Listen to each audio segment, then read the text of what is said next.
How to Listen to Music by Henry Edward Krehbiel. Chapter 4. The Modern Orchestra.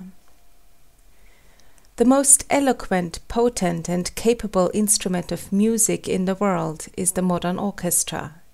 It is the instrument whose employment by the classical composers and the geniuses of the Romantic school in the middle of our century marks the high tide of the musical art. It is an instrument, moreover, which is never played upon without giving a great object lesson in musical analysis, without inviting the eye to help the ear to discern the cause of the sounds which ravish our senses and stir up pleasurable emotions. Yet the popular knowledge of its constituent parts, of the individual value and mission of the factors which go to make up its sum, is scarcely greater than the popular knowledge of the structure of a symphony or sonata. All this is the more deplorable since at least a rudimentary knowledge of these things might easily be gained, and in gaining it, the student would find a unique intellectual enjoyment and have his ears unconsciously opened to 1,000 beauties in the music never perceived before.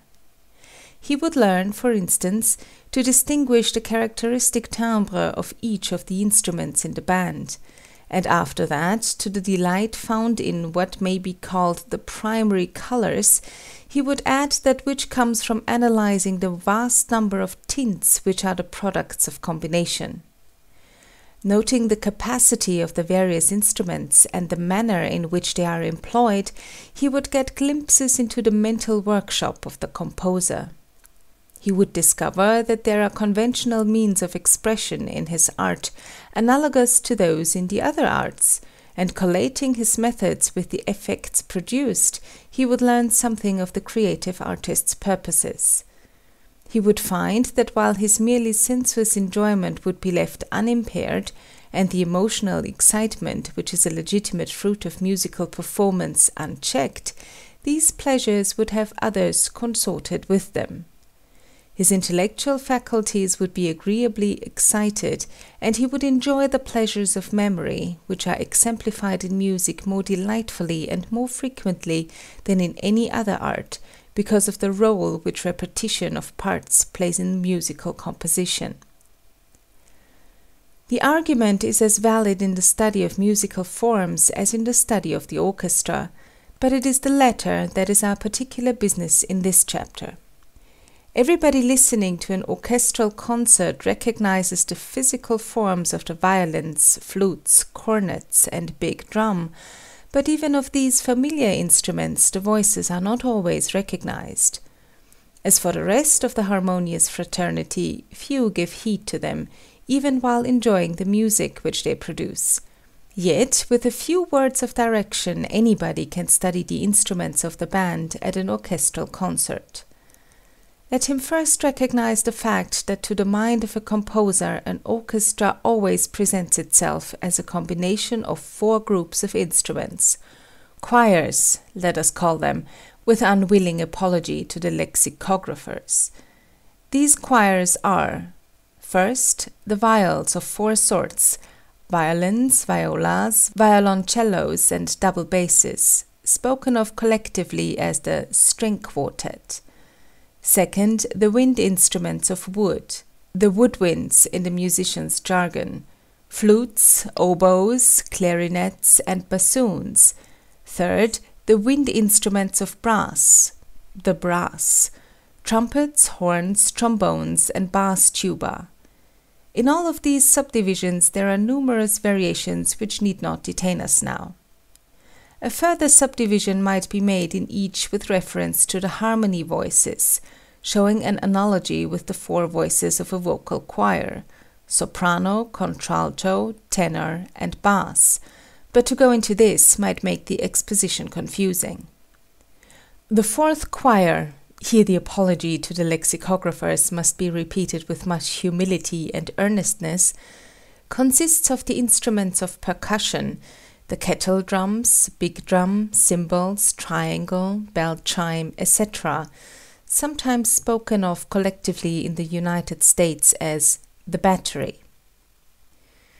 The disposition of these instruments in our orchestras is largely a matter of individual taste and judgment in the conductor, though the general rule is exemplified in the plan given herewith, showing how Mr. Anton Seidl has arranged the desks for the concerts of the Philharmonic Society of New York. Mr. Theodore Thomas's arrangement differed very little from that of Mr. Seidl, the most noticeable difference being that he placed the viola players beside the second violinists, where Mr. Seidl has the violoncellists. Mr. Seidl's purpose in making the change was to gain an increase in sonority for the viola part, the position to the right of the stage, the left of the audience, enabling the viola players to hold their instruments with the F holes toward the listeners instead of away from them. The relative positions of the harmonious battalions, as a rule, are as shown in the diagram. In the foreground, the violins, violas, and cellos; in the middle distance, the woodwinds; in the background, the brass and the battery, the double basses flanking the whole body. This distribution of forces is dictated by considerations of sonority, the most assertive instruments, the brass and drums, being placed farthest from the hearers, and the instruments of the viol tribe, which are the real backbone of the band and make their effect by a massing of voices in each part, have the place of honor and greatest advantage. Of course, it is understood that I am speaking of a concert orchestra. In the case of theatrical or operatic bands, the arrangement of the forces is dependent largely upon the exigencies of space. Outside the strings, the instruments are treated by composers as solo instruments, a single flute, oboe, clarinet, or other wind instrument sometimes doing the same work in the development of the composition as the entire body of first violins. As a rule, the woodwinds are used in pairs, the purpose of this being either to fill the harmony, when what I may call the principal thought of the composition is consigned to a particular choir, or to strengthen a voice by permitting two instruments to play in unison. Each choir, except the percussion instruments, is capable of playing in full harmony, and this effect is frequently used by composers. In Lohengrin, which for that reason affords to the amateur an admirable opportunity for orchestral study, Wagner resorts to this device in some instances for the sake of dramatic characterization.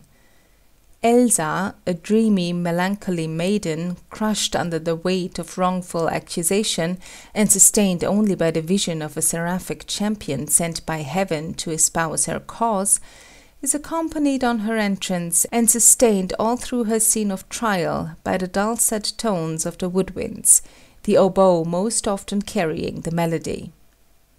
Lohengrin's superterrestrial character as a knight of the Holy Grail is prefigured in the harmonies which seem to stream from the violins, and in the prelude tell of the beginning of the sacred vessel of Christ's Passion to Mont Salvat. But in his chivalric character he is greeted by the militant trumpets in a strain of brilliant puissance and rhythmic energy. Composers have studied the voices of the instruments so long and well, and have noted the kind of melodies and harmonies in which the voices are most effective, that they have formulated what might almost be called an instrumental language. Though the effective capacity of each instrument is restricted not only by its mechanics, but also by the quality of its tones, a melody conceived for one instrument sometimes becoming utterly inexpressive and unbeautiful by transference to another, the range of effects is extended almost to infinity by means of combination, or, as a painter might say, by mixing the colors. The art of writing effectively for instruments in combination is the art of instrumentation or orchestration, in which Berlioz and Wagner were past grand masters. The number of instruments of each kind in an orchestra may also be said to depend measurably upon the music, or the use to which the band is to be put. Neither in instruments nor in numbers is there absolute identity between a dramatic and a symphonic orchestra. The apparatus of the former is generally much more varied and complex because of the vast development of variety in dramatic expression stimulated by Wagner. The modern symphony, especially the symphonic poem, shows the influence of this dramatic tendency, but not in the same degree. A comparison between model bands in each department will disclose what is called the normal orchestral organization. For the comparison, I select the bands of the first Wagner festival held in Bayreuth in 1876, the Philharmonic Society of New York, the Boston Symphony Orchestra, and the Chicago Symphony Orchestra. Instruments like the corno di bassetto, bass trumpet, tenor tuba, contrabass tuba, and contrabass trombone are so seldom called for in the music played by concert orchestras that they have no place in their regular lists. They are employed when needed, however, and the horns and other instruments are multiplied when desirable effects are to be obtained by such means.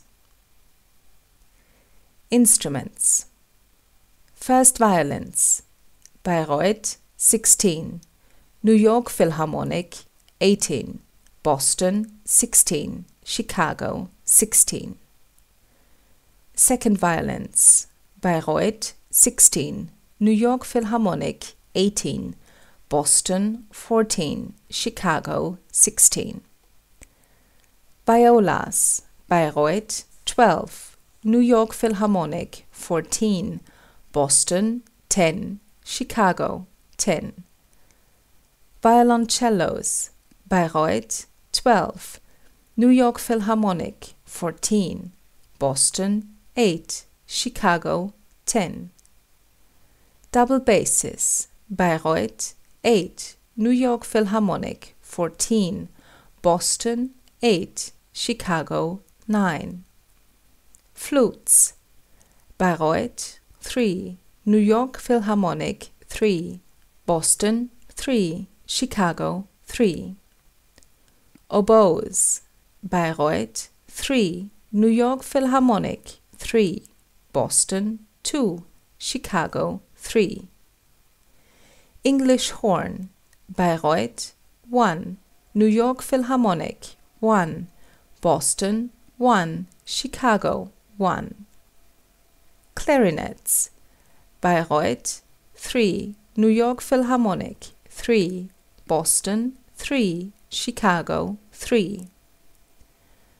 Basset horn: Bayreuth 1, New York Philharmonic none, Boston none, Chicago none. Bassoons: Bayreuth 3, New York Philharmonic 3, Boston 3, Chicago 3. Trumpets or cornets: Bayreuth 3, New York Philharmonic 3, Boston 4, Chicago 4. Horns: Bayreuth 8, New York Philharmonic 4, Boston 4, Chicago 4. Trombones: Bayreuth 3, New York Philharmonic 3, Boston 3, Chicago 3. Bass trumpet: Bayreuth 1, New York Philharmonic none, Boston none, Chicago 1. Tenor tubas: Bayreuth 2, New York Philharmonic none, Boston 2, Chicago 4. Bass tubas: Bayreuth 2, New York Philharmonic 1, Boston 2, Chicago 1. Contrabass tuba: Bayreuth 1, New York Philharmonic none, Boston 1, Chicago none. Contrabass trombone: Bayreuth 1, New York Philharmonic none, Boston none, Chicago 1. Timpani pairs: Bayreuth 2, New York Philharmonic 2, Boston 2, Chicago 2. Bass drum: Bayreuth 1, New York Philharmonic 1.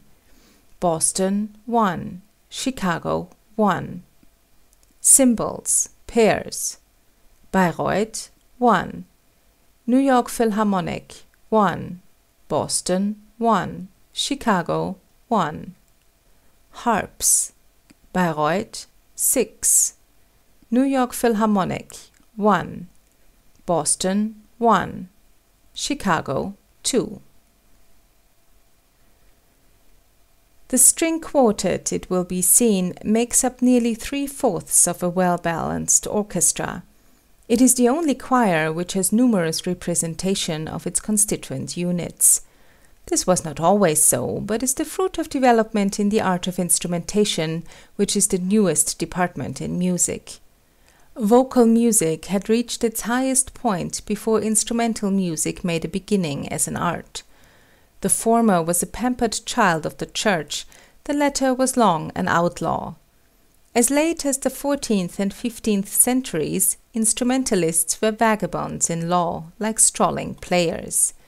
They had none of the rights of citizenship, the religious sacraments were denied them, their children were not permitted to inherit property or learn an honorable trade, and after death the property for which they had toiled escheated to the crown.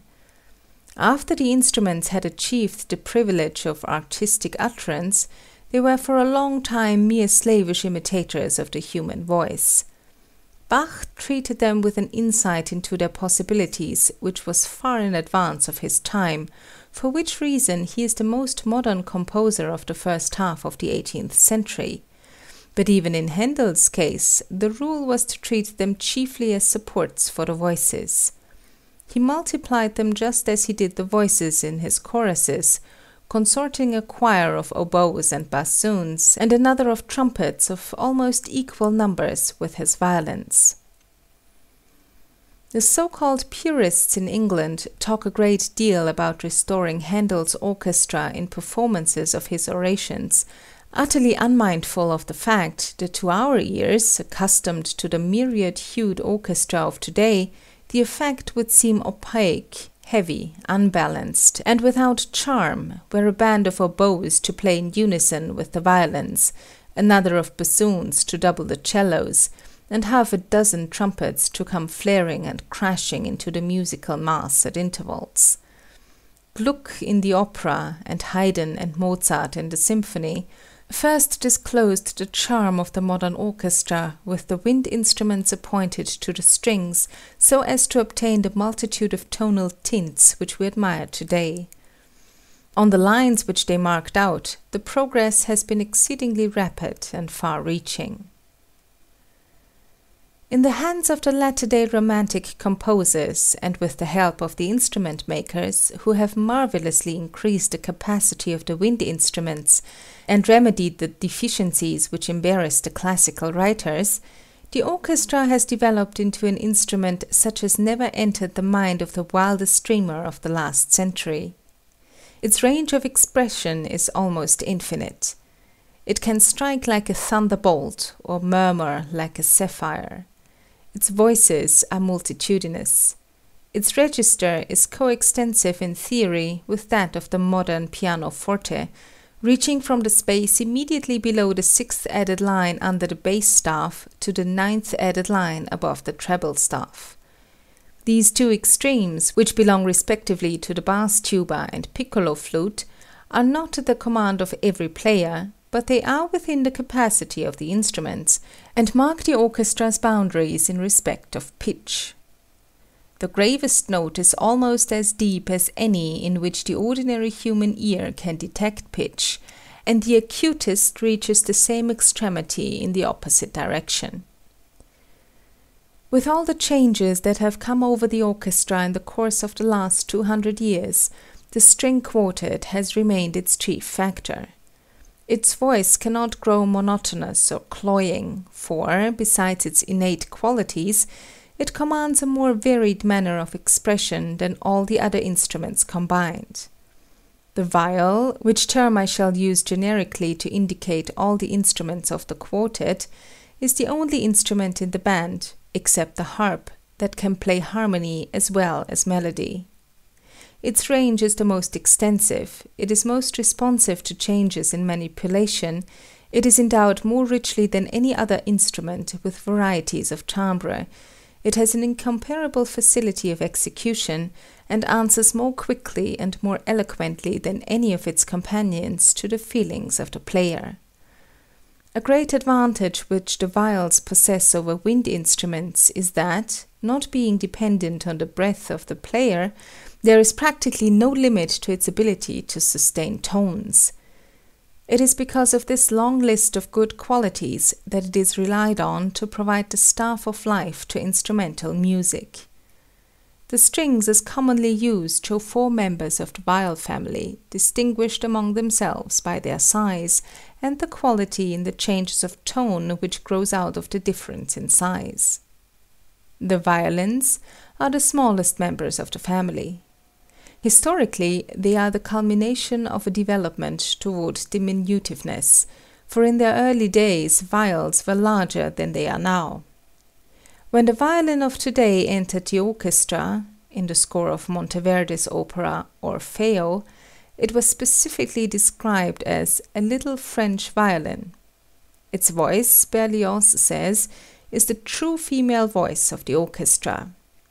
Generally, the violin part of an orchestral score is two-voiced, but the two groups may be split into a great number. In one passage in Tristan und Isolde, Wagner divides his first and second violins into 16 groups. Such divisions, especially in the higher regions, are productive of entrancing effects. The halo of sound which streams from the beginning and end of the Lohengrin prelude is produced by this device. High and close harmonies from divided violins always sound ethereal. Besides their native tone quality, that resulting from a string stretched over a sounding shell set to vibrating by friction, the violins have a number of modified qualities resulting from changes in manipulation. Sometimes the strings are plucked, pizzicato, when the result is a short tone, something like that of a banjo with the metallic clang omitted. Very dainty effects can thus be produced, and though it always seems like a degradation of the instrument, so preeminently suited to a broad singing style, no less significant a symphonist than Tchaikovsky has written a scherzo in which the violins are played pizzicato throughout the movement. Ballet composers frequently resort to the piquant effect, but in the larger and more serious forms of composition the device is sparingly used. Differences in quality and expressiveness of tone are also produced by varied methods of applying the bow to the strings, with stronger or lighter pressure, near the bridge, which renders the tone hard and brilliant, and over the end of the fingerboard, which softens it, in a continuous manner, legato, or detached, staccato. Weird effects in dramatic music are sometimes produced by striking the strings with the wood of the bow, Wagner resorting to this means to delineate the wicked glee of his dwarf Mime, and Meyerbeer to heighten the uncanniness of Nelusco's wild song in the third act of L'Africaine. Another class of effects result from the manner in which the strings are stopped by the fingers of the left hand. When they are not pressed firmly against the fingerboard, but touched lightly at certain places called nodes by the acousticians, so that the segments below the finger are permitted to vibrate along with the upper portion, those peculiar tones of a flute-like quality called harmonics or flageolet tones are produced. These are oftener heard in dramatic music than in symphonies, but Berlioz, desiring to put Shakespeare's description of Queen Mab, her wagon spokes made of long spinners' legs, the cover of the wings of grasshoppers, the traces of the smallest spider's web, the colours of the moonshine's watery beams, into music in his dramatic symphony Romeo and Juliet, achieved a marvellously filmy effect by dividing his violins and permitting some of them to play harmonics. Yet so little was his ingenious purpose suspected when he first brought the symphony forward in Paris, that one of the critics spoke contemptuously of this effect as sounding like an ill-greased syringe. A quivering motion imparted to the fingers of the left hand in stopping the strings produces a tremulousness of tone akin to the vibrato of a singer, and, like the vocal vibrato, when not carried to excess, this effect is a potent expression of sentimental feeling. But it is much abused by solo players. Another modification of tone is caused by placing a tiny instrument called a sordino, or mute, upon the bridge. This clamps the bridge, makes it heavier, and checks the vibrations, so that the tone is muted or muffled, and at times sounds mysterious. These devices, though as a rule they have their maximum of effectiveness in the violins, are possible also on the violas, violoncellos, and double basses, which, as I have already intimated, are but violins of a larger growth. The pizzicato is, indeed, oftenest heard from the double basses, where it has a much greater eloquence than on the violins. In a music of a sombre cast, the short, deep tones given out by the plucked strings of the contrabass sometimes have the awfulness of gigantic heart-throbs.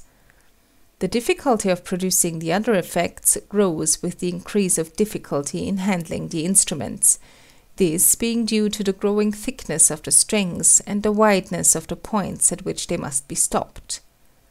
One effect peculiar to them all, the most used of all effects indeed in dramatic music, is the tremolo, produced by dividing a tone into many quickly reiterated short tones by a rapid motion of the bow. This device came into use with one of the earliest pieces of dramatic music. It is 2 centuries old and was first used to help in the musical delineation of a combat. With scarcely an exception, the varied means which I have described can be detected by those to whom they are not already familiar by watching the players while listening to the music. The viola is next in size to the violin and is tuned at the interval of a fifth lower. Its highest string is A, which is the second string of the violin, and its lowest C. Its tone, which sometimes contains a comical suggestion of a boy's voice in mutation, is lacking in incisiveness and brilliancy, but for this it compensates by a wonderful richness and filling quality, and a pathetic and inimitable mournfulness in melancholy music.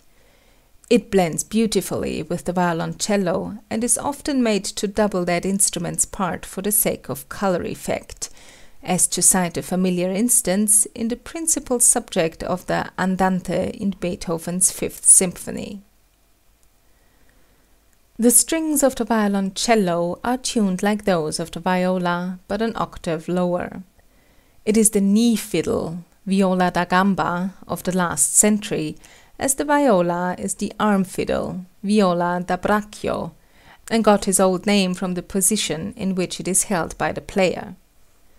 The cello's voice is a bass, it might be called the baritone of the choir, and in the olden time of simple writing little else was done with it than to double the bass part 1 octave higher.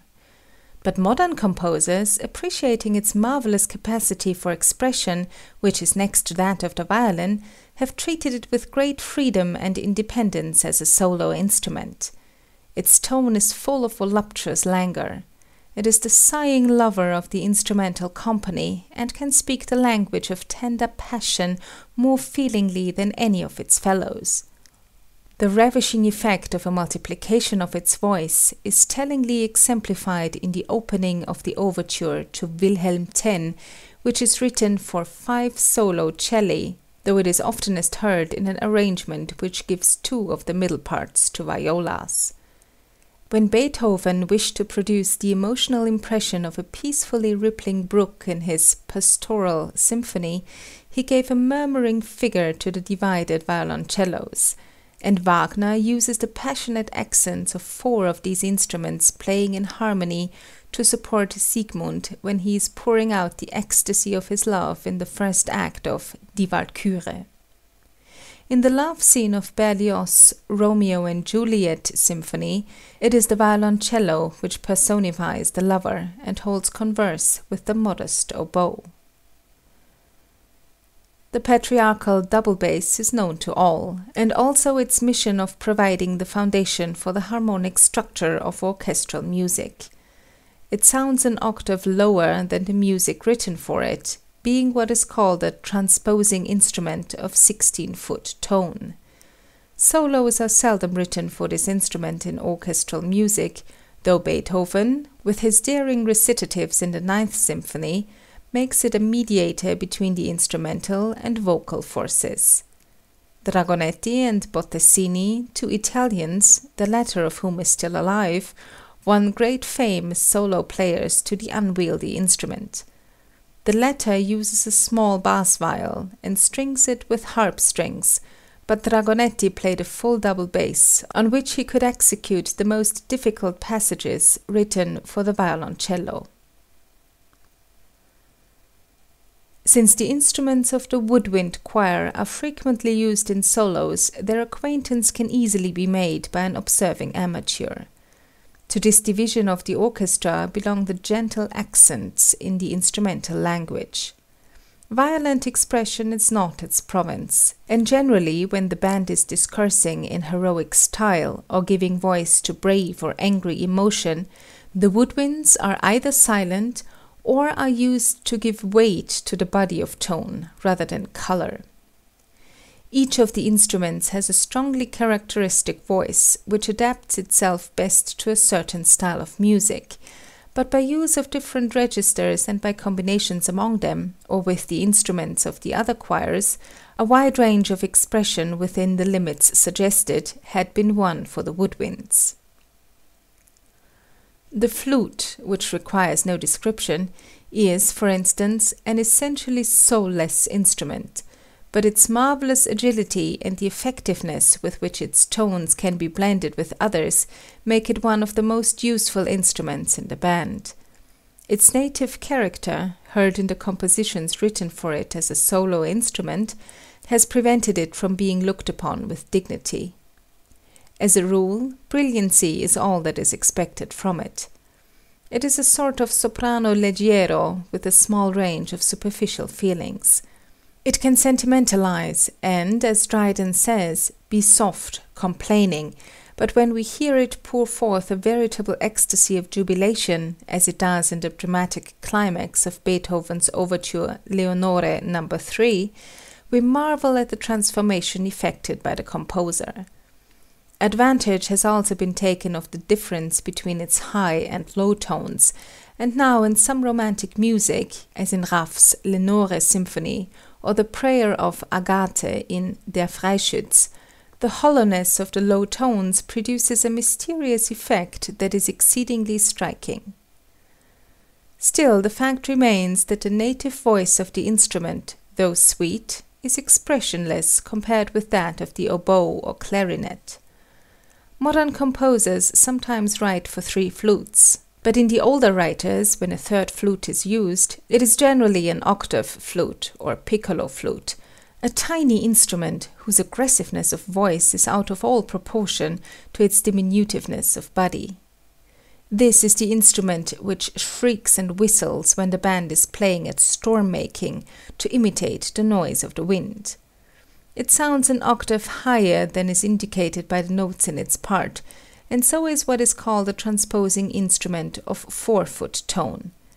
It revels in military music, which is proper, for it is an own cousin to the ear-piercing fife, which annually makes up for its long silence in the noisy days before political elections. When you hear a composition in march time, with bass and snare drum, cymbals and triangle, such as the Germans call Turkish or Janissary music, you may be sure to hear also the piccolo flute. The flute is doubtless one of the oldest instruments in the world. The primitive cave dwellers made flutes of the leg bones of birds and other animals, an origin of which a record is preserved in the Latin name tibia. The first wooden flutes were doubtless the Pandean pipes, in which the tone was produced by blowing across the open ends of hollow reeds. The present method, already known to the ancient Egyptians, of closing the upper end and creating the tone by blowing across a hole cut in the side, is only a modification of the method pursued, according to classical tradition, by Pan when he breathed out his dejection at the loss of the nymph Syrinx, by blowing across the tuneful reeds which were that nymph in her metamorphosed state. The flute or pipe of the Greeks and Romans was only distantly related to the true flute, but was the ancestor of its orchestral companions, the oboe and clarinet. These instruments are sounded by being blown in at the end, and the tone is created by vibrating reeds, whereas in the flute it is the result of the impinging of the air on the edge of the hole called the embouchure, and the consequent stirring of the column of air in the flue of the instrument. The reeds are thin slips or blades of cane. The size and bore of the instruments and the difference between these reeds are the causes of difference in tone quality between these relatives. The oboe or hautboy, English horn, and the bassoon have what are called double reeds. Two narrow blades of cane are fitted closely together and fastened with silk on a small metal tube extending from the upper end of the instrument in the case of the oboe and English horn, from the side in the case of the bassoon. The reeds are pinched more or less tightly between the lips and are set to vibrating by the breath. The oboe is naturally associated with music of a pastoral character.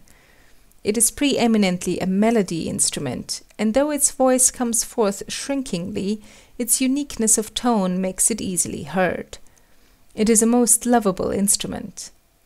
Candor, artless grace, soft joy, or the grief of a fragile being suits the oboe's accents, says Berlioz.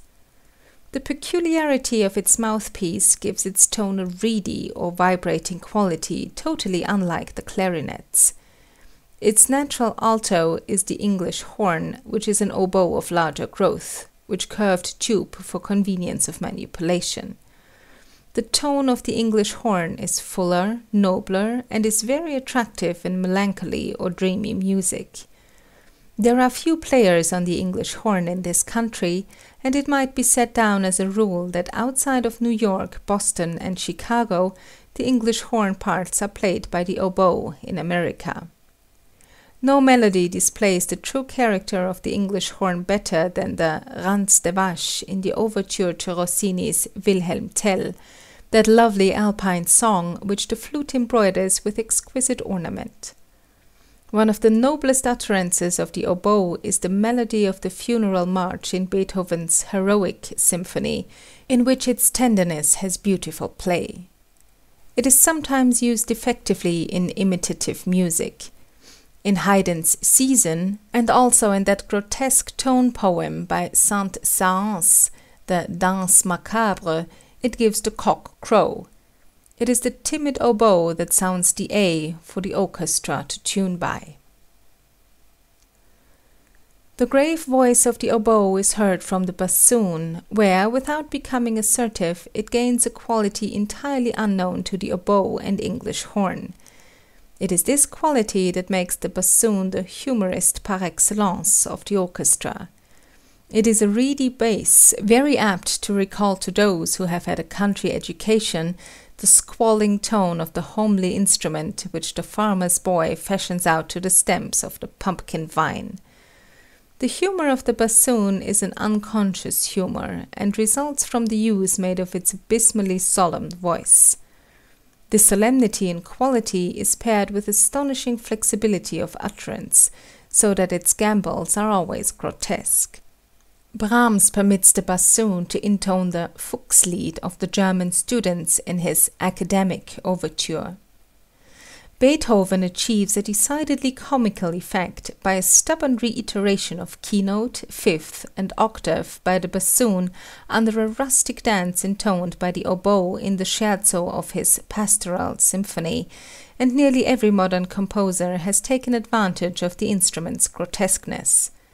Mendelssohn introduces the clowns in his Midsummer Night's Dream music by a droll dance for two bassoons over a sustained bass note from the violoncellos, but when Meyerbeer wanted a very different effect, a ghastly one indeed, in the scene of the resuscitation of the nuns in his Robert le Diable, he got it by taking two bassoons as solo instruments and using their weak middle tones, which, Berlioz says, have a pale, cold, cadaverous sound. Similarly enough, Handel resorted to a similar device in his Saul to accompany the vision of the Witch of Endor. In all these cases, a great deal depends upon the relation between the character of the melody and the nature of the instrument to which it is set.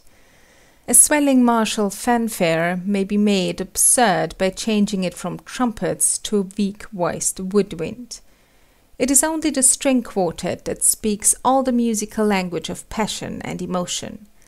The double bassoon is so large an instrument that it has to be bent on itself to bring it under the control of the player.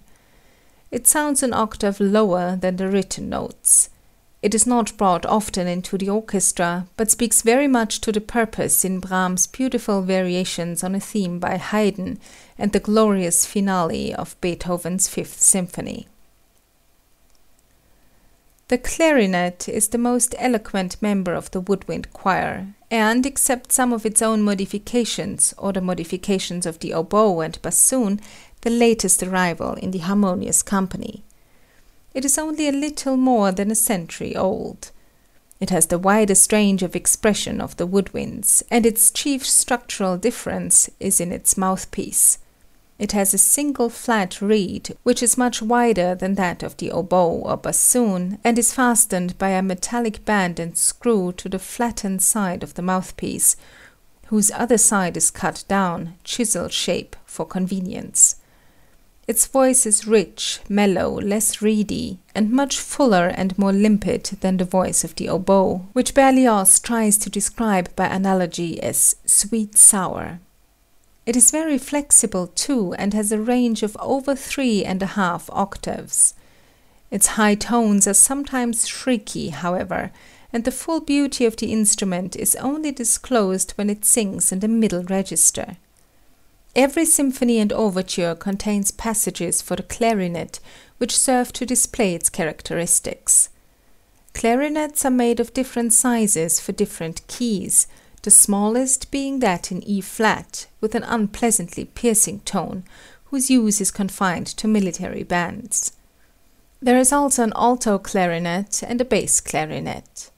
The bell of the latter instrument is bent upward, pipe fashion, and its voice is peculiarly impressive and noble. It is a favorite solo instrument in Liszt's symphonic poems. The fundamental principle of the instruments last described is the production of tone by vibrating reeds. In the instruments of the brass choir, the duty of the reeds is performed by the lips of the player. Variety of tone in respect of quality is produced by variations in size, shape, and modifications in parts like the bell and mouthpiece. The forte of the orchestra receives the bulk of its puissance from the brass instruments, which, nevertheless, can give voice to an extensive gamut of sentiments and feelings.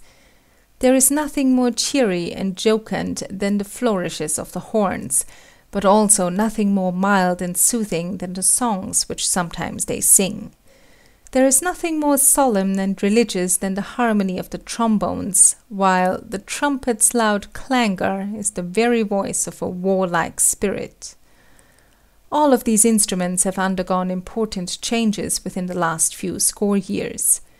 The classical composers, almost down to our own time, were restricted in the use of them, because they were merely natural tubes, and their notes were limited to the notes which inflexible tubes can produce.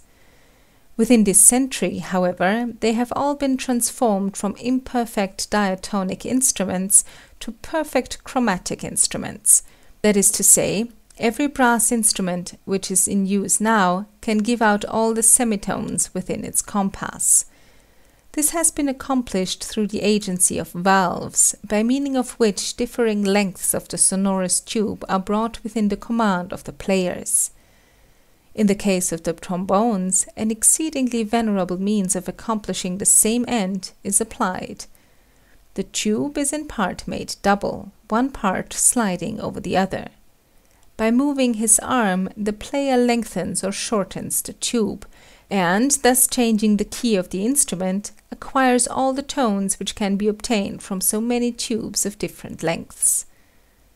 The mouthpieces of the trumpet, trombone, and tuba are cup-shaped, and larger than the mouthpiece of the horn, which is little else than a flare of the slender tube, sufficiently wide to receive enough of the player's lips to form the embouchure, or human reed, as it might here be named. The French horn, as it is called in the orchestra, is the sweetest and mellowest of all the wind instruments.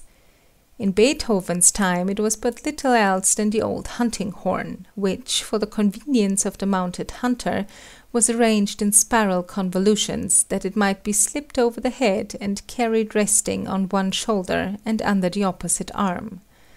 The Germans still call it the Waldhorn, that means forest horn. The old French name was cor de chasse, the Italian corno di caccia. In this instrument formerly the tones which were not the natural resonances of the harmonic division of the tube were helped out by partly closing the bell with the right hand, it having been discovered accidentally that by putting the hand into the lower end of the tube, the flaring part called the bell, the pitch of a tone was raised. Players still make use of this method for convenience, and sometimes because a composer wishes to employ the slightly muffled effect of these tones. But since valves have been added to the instrument, it is possible to play a chromatic scale in what are called the unstopped or open tones. Formerly it was necessary to use horns of different pitch, and composers still respect this tradition, and designate the key of the horns which they wish to have employed. But so skillful have the players become that, as a rule, they use horns whose fundamental tone is F for all keys, and achieve the old purpose by simply transposing the music as they read it. If these most graceful instruments were straightened out, they would be 17 feet long. The convulsions of the horn and the many turns of the trumpet are all the fruit of necessity. They could not be manipulated to produce the tones that are asked for them if they were not bent and curved. The trumpet, when its tube is lengthened by the addition of crooks for its lowest key, is 8 feet long, the tuba 16.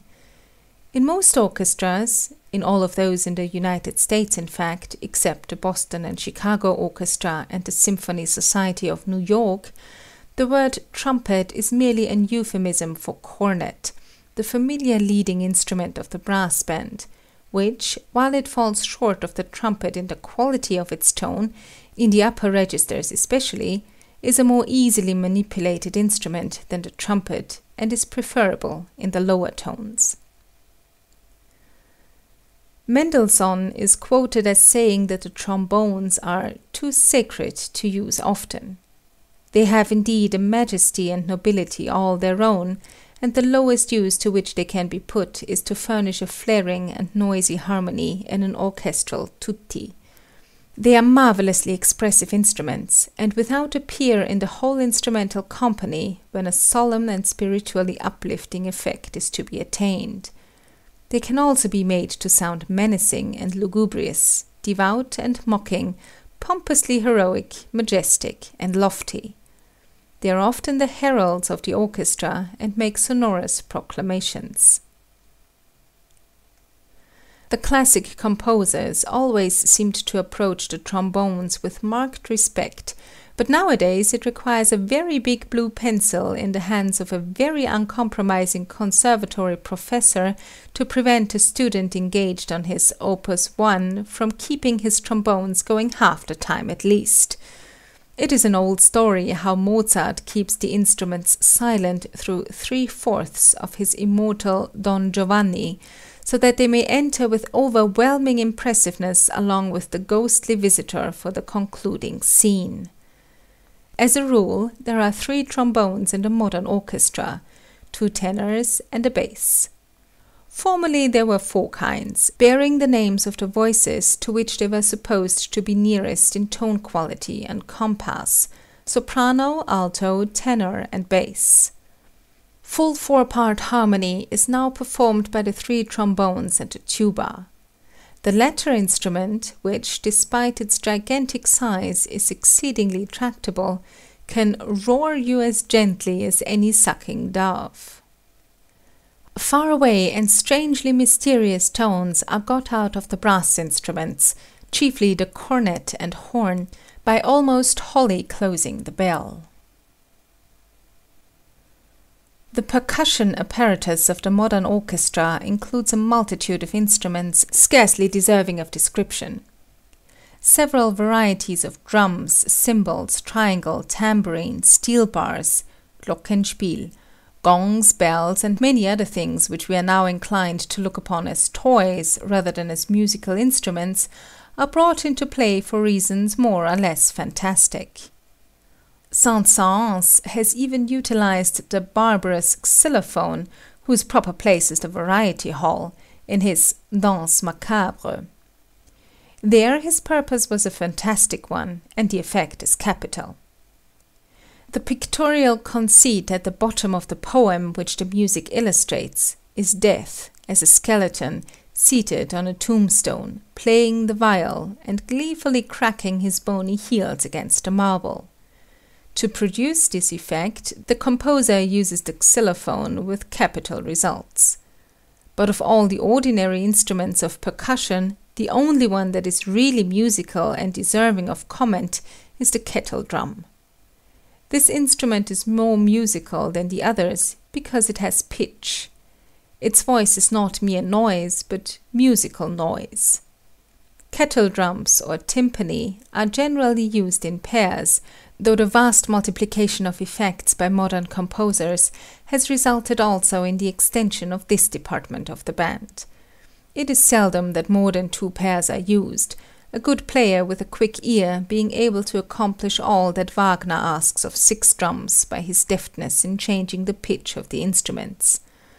This work of tuning is still performed generally in what seems a rudimentary way, though a German drum builder named Pfund invented a contrivance by which the player, by simply pressing on a balanced pedal and watching an indicator affixed to the side of the drums, can change the pitch to any desired semitone within the range of an octave. The timpani are hemispherical brass or copper vessels, kettles in short, covered with vellum heads. The pitch of the instruments depends on the tension of the head, which is applied generally by key screws working through the iron ring which holds the vellum. There is a difference in the size of the drums to place at the command of the player the octave from F in the first space below the bass staff to F on the 4th line of the same staff. Formerly, the purpose of the drums was simply to give emphasis, and they were then uniformly tuned to the keynote and 5th of the key in which a composition was set. Now they are tuned in many ways, not only to allow for the frequent change of keys, but also so that they may be used as harmony instruments. Berlioz did more to develop the drums than any composer who has ever lived, though Beethoven already manifested appreciation of their independent musical value. In the last movement of his 8th symphony and the scherzo of his 9th, he tunes them in octaves, his purpose in the latter case being to give the opening figure, an octave leap, of the scherzo melody to the drums solo. The most extravagant use ever made of the drums, however, was by Berlioz in his Messe des Morts, where he called in 8 pairs of drums and 10 players to help him to paint his tonal picture of the terrors of the Last Judgment. The post of drummer is one of the most difficult to fill in a symphonic orchestra. He is required to have not only a perfect sense of time and rhythm, but also a keen sense of pitch, For often the composer asks him to change the pitch of one or both of his drums in the space of a very few seconds. He must then be able to shut all other sounds out of his mind and bring his drum into a new key while the orchestra is playing, an extremely nice task. The development of modern orchestral music has given dignity also to the bass drum, which, though definite pitch is denied to it, is now manipulated in a variety of ways productive of striking effects. Rolls are played on it with the sticks of the kettle drums, and it has been emancipated measurably from the cymbals, which in vulgar brass band music are its inseparable companions. In the full sense of the term, the orchestral conductor is a product of the latter half of the present century. Of course, ever since concerted music began, there has been a musical leader of some kind. Mural paintings and carvings fashioned in Egypt long before Apollo sang his magic song and Ilion, like a mist, rose into towers, show the conductor standing before his band, beating time by clapping his hands. And if we are to credit what we have been told about Hebrew music, Asaph, Heman, and Jeduthun, when they stood before the multitudinous choirs in the temple at Jerusalem, promoted synchronism in the performance by stamping upon the floor with lead-shodden feet. Before the era which developed what I might call star conductors, these leaders were but captains of tens and captains of hundreds, who accomplished all that was expected of them if they made the performers keep musical step together. They were time-beaters merely, human metronomes. The modern conductor is, in a sense not dreamed of a century ago, a mediator between the composer and the audience. He is a virtuoso who plays upon men instead of a keyboard, upon 100 instruments instead of one. Music differs from her sister arts in many respects, but in none more than in her dependence on the intermediary who stands between her and the people for whose sake she exists. It is this intermediary who wakens her into life. Heard melodies are sweet, but those unheard are sweeter, is a pretty bit of hyperbole which involves a contradiction in terms. An unheard melody is no melody at all, and as soon as we have music in which a number of singers or instrumentalists are employed, the taste, feeling, and judgment of an individual are essential to his intelligent and effective publication. In the gentle days of the long ago, when suavity and loveliness of utterance and a recognition of formal symmetry were the be-all and end-all of the art, a time-beater sufficed to this end. But now the contents of music are greater, the vessel has been wondrously widened, the language has become curiously complex and ingenious, and no composer of today can write down universally intelligible signs for all that he wishes to say. Someone must grasp the whole, expound it to the individual factors which make up the performing sum and provide what is called an interpretation to the public. That someone, of course, is the conductor, and considering the progress that music is continually making, it is not at all to be wondered at that he has become a person of stupendous power in the culture of today. The only singularity is that he should be so rare. This rarity has had its natural consequence, and the conductor who can conduct, in contradistinction to the conductor who can only beat time, is now a star. At present we see him going from place to place in Europe, giving concerts in which he figures as the principal attraction. The critics discuss his readings just as they do the performances of great pianists and singers. 100 blowers of brass, scrapers of strings, and tootlers on windy wood labor beneath him, transmuting the composer's mysterious symbols into living sound, and when it is all over, we frequently find that it seems all to have been done for the greater glory of the conductor instead of the glory of art. That, however, is a digression which it is not necessary to pursue. Questions and remarks have frequently been addressed to me indicative of the fact that there is a widespread popular conviction that the mission of a conductor is chiefly ornamental at an orchestral concert. That is a sad misconception and grows out of the old notion that a conductor is only a time beater. Assuming that the men of the band have played sufficiently together, it is thought that eventually they might keep time without the help of the conductor. It is true that the greater part of the conductor's work is done at rehearsal, at which he enforces upon his men his wishes concerning the speed of the music, expression, and the balance of tone between the different instruments. But all the injunctions given at rehearsal by word of mouth are reiterated by means of a system of signs and signals during the concert performance. Time and rhythm are indicated by the movements of the bâton, the former by the speed of the beats, the latter by the direction, the tones upon which the principal stress is to fall being indicated by the downbeat of the bâton. The amplitude of the movements also serves to indicate the conductor's wishes concerning dynamic variations, while the left hand is ordinarily used in pantomimic gestures to control individual players or groups. Glances and a play of facial expression also exist in the guidance of the instrumental body. Every musician is expected to count the rests which occur in his part, but when they are of long duration, and sometimes they amount to 100 measures or more, it is customary for the conductor to indicate the entrance of an instrument by a glance at the player. From this mere outline of the communications which pass between the conductor and his band, it will be seen how indispensable he is if music is to have a consistent and vital interpretation. The layman will perhaps also be enabled by observing the actions of a conductor with a little understanding of their purposes to appreciate what critics mean when they speak of the magnetism of a leader.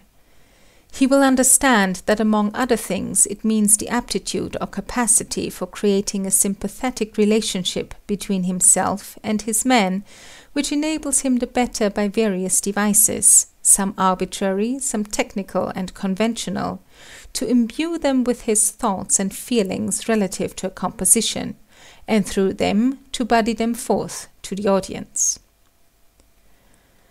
What it is the conductor has to guide him while giving his mute commands to his forces may be seen in the reproduction of a page from an orchestral score. A score, it will be observed, is a reproduction of all the parts of a composition as they lie upon the desks of the players. The ordering of these parts in the score has not always been as now, but the plan which has the widest and longest approval is that illustrated in our example. The woodwinds are grouped together on the uppermost 6 staves, the brass in the middle with the timpani separating the horns and trumpets from the trombones, the strings on the lowermost 5 staves. The example has been chosen because it shows all the instruments of the band employed at once.